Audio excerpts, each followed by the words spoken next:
ये कहानी आपके पुराने हैं। राजा जब अपने राज्य में भ्रमण कर रहा था तब उसे गरीब बच्चों के साथ खेलते दिखाई दी। लीला को देखते ही राजा उस पर मोहित हो गया।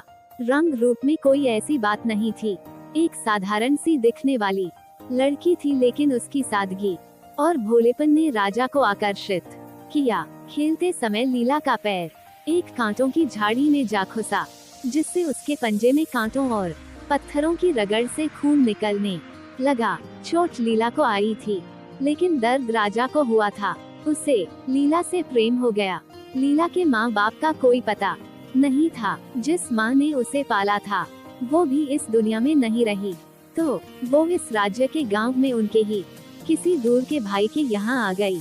उसे क्या पता था कि उसकी किस्मत उसे कहाँ ले जा रही है। राजा ने लल को देखते ही विवाह का फैसला ले लिया। कई राज्य की राजकुमारी उनसे विवाह करने के लिए आतुर थी, लेकिन राजा का दिल आया तो लल की मासूमियत पर राजा ने विवाह का प्रस्ताव भिजवा दिया। लीला के संबंधी को विश्वास नहीं हुआ कि इस अभागन लड़की पर कैसे भगवान की कृपा हो। लीला ने विवाह के पूर्व राजा को एक पत्र लिखा। उसमें लिखा था कि हम आपको अभी राजा की तरह देखते हैं। विवाह के बाद आप हमें कुछ समय देंगे जानने के लिए तो अच्छा होगा। राजा और लीला का विवाह हो गया। लीला की जैसी मर्जी थी राजा ने वैसा ही किया।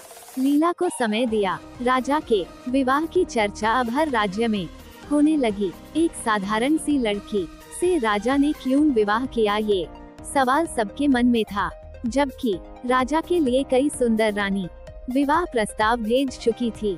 विवाह उत्सव हर दिन मनाया जा रहा था। गांव और पास के गांव के लोग रानी को देखने और तरह तरह के खेल तमाशे देखने आने लगे। करीब 25 दिन बाद रानी को थोड़ा चिंतित देखकर राजा ने कहा कि क्या हुआ, आप हमसे विवाह करके खुश नहीं है क्या? रानी ने कहा ऐसा नहीं है, आपने तो मेरे भाग खोल दिए। क्या आप हम विश्वास करते हैं? रानी ने पूछा। राजा ने कहा हाँ। फिर रानी ने अपने मन की बात बताई जो हैरान करने वाली थी। रानी ने कहा कि उसे 10 दिन अज्ञात होना है। 10 दिन बाद आकर मैं आपको इसकी वजह बता दूंगी।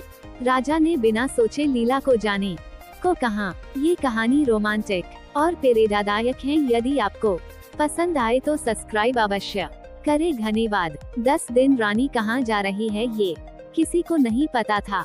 वो रानी बनकर भी एक साधारण स्त्री बनकर गई थी।